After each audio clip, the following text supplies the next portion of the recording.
आप सबको गोपाल राजू का नमन। देखिए, अगर 10 महाविद्याओं में जाते हैं, श्री कुल की भगवती माँ बगलामुखी का सब लोग जानते हैं। कितनी प्रभावशाली है, कितनी शक्तिशाली है इनकी साधना, इनकी पूजा, इनके शाबर मंत्र।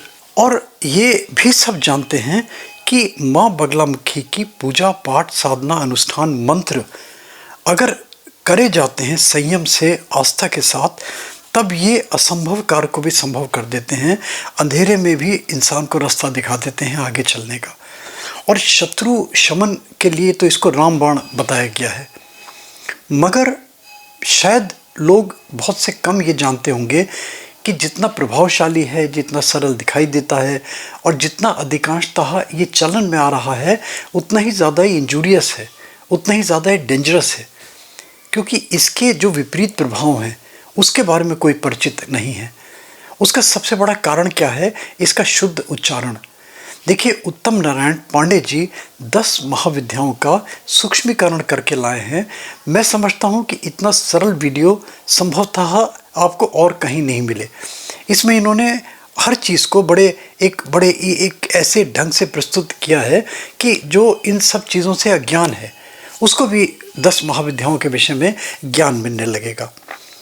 और ये जो सरल सी साधना भी बता दी है इन्होंने, इसकी क्लिष्ट साधना भी बता दी है। दोनों चीज़ों का इन्होंने ब्लेंड कर दिया है।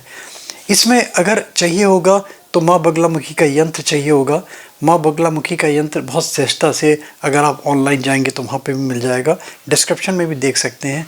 हरिद्रा की माला का विशेष महत्व है इसके अंदर, तो हरिद्रा की माला भी आप ले सकते हैं, किसी तरीके से ऑनलाइन जाके कर सकते हैं। और नहीं तो मैं बार बार कहता हूँ कि कर माला को सबसे अच्छा हमने माना है। मैं जो करवाता था, बता दूँ आपको इस चीज़ का, एक माला है जो कमलगट्टे की बड़ी सहजता से मिल जाती है। तो मैं क्या करता था कि हल्दी का घोल बना लिया और हल्दी के घोल में कमलगट्टे की माला को डिप कर लिया, थोड़ा सा सुखा लिया, तो उसमें हल्दी का अंश भी आ गया। उस माला से जाप करें, वो शुद्ध भी है, वो सरल भी है, वो सहज भी है। और इसके अलावा तो मैं नहीं समझता कि, मगर ये बार बार कहता हूँ कि भगवती माँ बगलामुखी का मंत्र जपने से पहले इसके मंत्र का शुद्ध उच्चारण बहुत ज़रूरी है। देखिए, सुनिए, आपका समय वेस्ट ना हो, बहुत मैं सूक्ष्मीकरण कर देता हूँ चीज़ों का। और एक रिक्वेस्ट ज़रूर कर देता हूँ लास्ट में, लाइक, सब्सक्राइब, नोटिफिकेशन बेल में क्लिक करके ऑल का बटन पे दबा दें। डिस्क्रिप्शन में चले जाएं, शाबर मंत्र भी मिल जाएंगे आपको बहुत सारे माँ बगलामुखी के, और भी बहुत सारी चीज़ें जो रिक्वायर्ड हैं गोपाल राजू मोटिवेशनल वीडियोस के माध्यम से आप देख सकते हैं। देखिए, उत्तम नारायण पांडे जी क्या बता रहे हैं इस विषय को लेके। श्री सीताराम। गोपाल राजू मोटिवेशनल वीडियो के लिए मैं उत्तम नारायण पांडे। मुझसे अनेकानेक आग्रह आ रहे हैं कि भगवती बगला से संबंधित कुछ चर्चा की जाए। देखें, शक्ति की आराधना में, विशेष करके साधना जगत में, उनके 10 विशिष्ट स्वरूपों की चर्चा की जाती है, जिसे महाविद्या नाम से हम आप सभी जानते हैं। जिसके बारे में तंत्र साहित्य कहता है कि काली तारा महाविद्या षोडशी भुवनेश्वरी भैरवी छिन्नमस्ता च विद्या धूमावती तथा बगला सिद्ध विद्या च मातंगी कमलात्मिका एतादश महाविद्या सर्वतंत्रेषु गोपिता। यही 10 महाविद्या है। इनके बारे में नियम यह है कि जब तक सक्षम गुरु से इनके मंत्र की दीक्षा या इनके स्वरूप का उपदेश न मिले, तब तक सही मायने में कोई शाक्त कहा ही नहीं जा सकता। ये ऐसी तंत्र जगत की मान्यता है। इनमें एक मान्यता ऐसी भी है कि काली, तारा, षोडशी और भुवनेश्वरी ये 4 महाविद्या हैं। भैरवी, छिन्नमस्ता और धूमावती ये 3 विद्या हैं, ये महाविद्या नहीं है। और बगला, मातंगी और कमला ये 3 सिद्ध विद्या हैं। ऐसा एक विभाजन भी किया गया है। इसके अतिरिक्त इनको 2 कुलों में भी विभाजित किया गया है, काली कुल और श्री कुल। काली कुल में काली, तारा, भुवनेश्वरी और छिन्नमस्ता को करते हैं, और श्री कुल में षोडशी, भैरवी, बगला, कमला, धूमावती और मातंगी को करते हैं। जो भी परंपरागत साधक हैं वो इन दोनों में से किसी एक कुल के अनुसार ही साधना पथ में अग्रसर होते हैं। इनमें धूमावती को छोड़ करके बाकी सभी महाविद्याओं के अपने अपने भैरव हैं। भैरव से आशय भगवान शिव के रूप से है। और इन रूपों के, इन महाविद्याओं के रूपों के दाहिनी ओर उनके शिव का यानी कि उनके भैरव का पूजन अनिवार्य होता है। चूंकि चर्चा भगवती बगला की है, तो जो भगवती बगला के भैरव हैं वो त्रयंबक शिव हैं। कहीं कहीं उनको एक वक्त्र महारुद्र भी कहते हैं। सरल भाषा में मृत्युंजय स्वरूप शिव ही इनके भैरव हैं। अगर आपके जीवन में कोई मुकदमा है, हाँ, यहां ध्यान देने की बात है, आप निर्दोष सताए जा रहे हो। ऐसा नहीं कि गलती भी आप ही की है और फिर आप सामने वाले को दंडित भी करने की इच्छा कर रहे हैं, ऐसा नहीं। मैं स्पष्ट कर दूं कि गोपाल राजू मोटिवेशनल वीडियो के कोई भी प्रयोग किसी भी स्थिति में, उन परिस्थितियों में काम नहीं करेंगे जबकि आप स्वयं दोषी हैं। अगर आप निर्दोष हैं, अनावश्यक रूप से पीड़ित हैं, तो इस वीडियो के प्रयोग आपको काम आएंगे।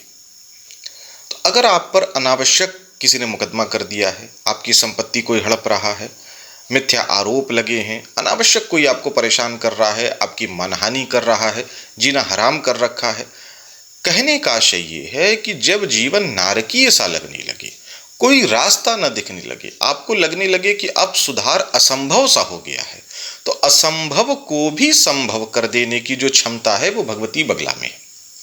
परमात्मा की जो एक तरीके से आप समझ सकते हैं मूल शक्ति ही है, यह साक्षात परमात्मा ही है, वही भगवती बगला है।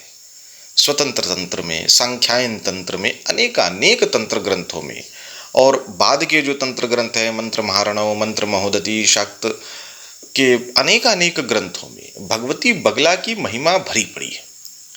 बहुत चर्चाएं में जाऊं, बहुत रेफरेंस दूं तो वीडियो बहुत लंबा हो जाएगा, मैं उनमें नहीं जा रहा। सरल सी बात अगर मैं कहूं, एक चर्चा और भी कर दूं, जो 10 महाविद्याएं हैं वो भगवान विष्णु के 10 अवतारों से भी जोड़ी जाती हैं।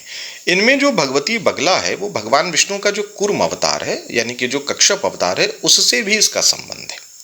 तो ये भी एक महत्वपूर्ण बात है। तो अगर आप असंभव सी दिखने वाली समस्या से भी पीड़ित हैं और आपको लगता है कि अब कोई उपाय नहीं है, तो आप भगवती बगला की शरण में जाएं, सरलतम प्रयोग करें और चमत्कार देखें। अनेक भगवती के मंदिर हैं, लेकिन मध्य प्रदेश में दतिया में, नलखेड़ा में, हिमाचल प्रदेश में वनखंडी में, काशी में भगवती के कई मुख्य मंदिर हैं। एक मंदिर इनका गया में भी है। एक सरलतम विधान बता रहा हूं। यद्यपि बगला महाविद्या की आराधना गुरु द्वारा प्राप्त दीक्षा से ही करने का विधान है, लेकिन वर्तमान समय में जबकि सक्षम गुरु की स्थिति बड़ी दुर्लभ सी हो गई है, फिर भी एक सरलतम तरीके से आप अपनी समस्या का समाधान कर सकते हैं। हाँ, बहुत आगे बढ़ना चाहते हैं फिर तो सक्षम गुरु के मार्गदर्शन में ही करें। सबसे पहले रुद्र यामल के या विष्णु यामल के बगला अष्टोत्तर शतनाम का पहले खूब पाठ कुछ दिन करें। रुद्र यामल के बगला अष्टोत्तर शतनाम की चर्चा पूर्व में मेरे गुरुवत आदरणीय श्री गोपाल जी ने 1-2 वीडियो में, जो कि दतिया में जाके उन्होंने स्वयं बनाया था, उसकी चर्चा की है। आप उन वीडियोस को देख सकते हैं। बगला शाबर की चर्चा मैंने भी करीब साल भर पहले की थी, आप उसको भी देख सकते हैं। भगवती के जो 36 अक्षर के मूल मंत्र की चर्चा है, उसके भी कई सारे पाठ भेद हैं, लेकिन जो मंत्र मैं ले रहा हूं वो सर्वाधिक प्रचलित है। इसमें करना क्या है कि जब भी आप करें, पीला वस्त्र पहने, पीला आसन हो, सामने भगवती की छवि रख लें। यंत्र मिल जाए तो बहुत अच्छी बात, अन्यथा छवि रख लें। हल्दी की माला मिल जाए तो हल्दी की माला से करें, अन्यथा स्फटिक की माला को हल्दी से रंग लें। ये भी एक विधान किया जा सकता है, लेकिन पहला प्रयास करें कि हल्दी की माला मिल जाए। भगवती को जो पूजन सामग्री अर्पित करें वो भी पीली हो, यानी कि पीला फूल। अगर आप बेसन के लड्डू, पिसी हल्दी, कोई भी चीज आप अर्पित कर रहे हैं तो वो पीली हो। केसर का तिलक भी भगवती को अर्पित कर सकते हैं।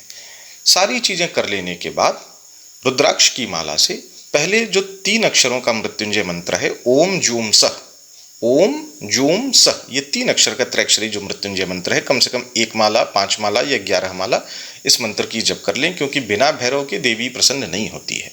तो पहले इसका जप कर लें।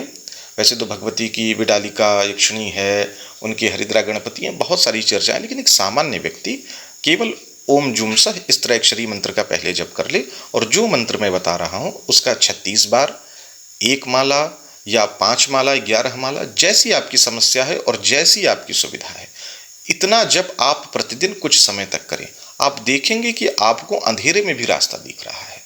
जिस समस्या से निकलने का कोई रास्ता नहीं सूझ रहा था, उस समस्या में भी आपको रास्ते दिखने लगे हैं और आपको लाभ हो रहा है। मंत्र मैं बता दे रहा हूं और इसी के साथ पुनः पुनः आग्रह कर रहा हूं कि सबसे अच्छा हो कि किसी सक्षम मार्गदर्शक के सानिध्य में करें, क्योंकि महाविद्याओं की साधना गुरु गम्य है। चूंकि ये जो वीडियो है ये केवल एक चर्चा के लिए है, ज्ञान वृद्धि के लिए है। अगर आपको इसको गहराई से आगे बढ़ना है तो गुरु मार्गदर्शन में ही करें। मंत्र मैं बता दे रहा हूं, इसका लाभ लें, भगवती की आप पर कृपा हो। मंत्र है ओम ह्लीं बगलामुखी सर्वदुष्टानां वाचं मुखं पदं स्तंभय जिह्वां कीलय बुद्धिं विनाशय ह्लीं ओम स्वाहा। मंत्र एक बार फिर से उच्चारण कर देता हूं। ओम ह्लीं बगलामुखी सर्वदुष्टानां वाचं मुखं पदं स्तंभय जिह्वां कीलय बुद्धिं विनाशय ह्लीं ओम स्वाहा। मैंने पहले भी कहा इस मंत्र के कई सारे पाठ भेद उपलब्ध होते हैं। यहाँ जो ह्लीं शब्द है इसके भी 3 तरीके के पाठ उपलब्ध होते हैं। एक होता है ह्रीं या ह्रीं, जो मैंने उच्चारण किया है वो है ह्लीं, और बहुत बार इसके शापोद्धार की मान्यता के अनुसार ह्लीं में र जोड़ देते हैं, यानी ह्रीं कर देते हैं। लेकिन यहाँ सामान्य व्यक्ति जो कि विशिष्ट रूप से दीक्षित नहीं है वो ह्लीं का ही उच्चारण करे, क्योंकि ह्रीं में तीव्रता बहुत ज़्यादा हो जाती है। तो ओम ह्लीं बगलामुखी जैसा ही करें। 1-2 बातें विशेष ध्यान रखें, इसका उच्चारण अत्यंत शुद्ध करें। उच्चारण में दिक्कत हो तो 2, 4, 5 बार वीडियो ध्यान से सुने, अपने स्थानीय स्तर पर कुल पुरोहित की, विद्वान की सहायता लें, लेकिन इसका गलत उच्चारण नहीं करें। इतना ध्यान रखेंगे। भोजन आचरण शुद्ध रखें, पीले रंग का अधिक से अधिक प्रयोग करें। और अगर आप बहुत डरते हैं, बहुत आत्मबल की कमी है, फिर इस प्रयोग को नहीं करें। आप केवल माता के अष्टोत्तर शतनाम का पाठ करें, उससे भी आपकी मनोकामनाएं पूर्ण होंगी। तो आशा करता हूं ये वीडियो आपके लिए लाभकारी सिद्ध हो। मेरी बहुत बहुत शुभकामना। सीताराम।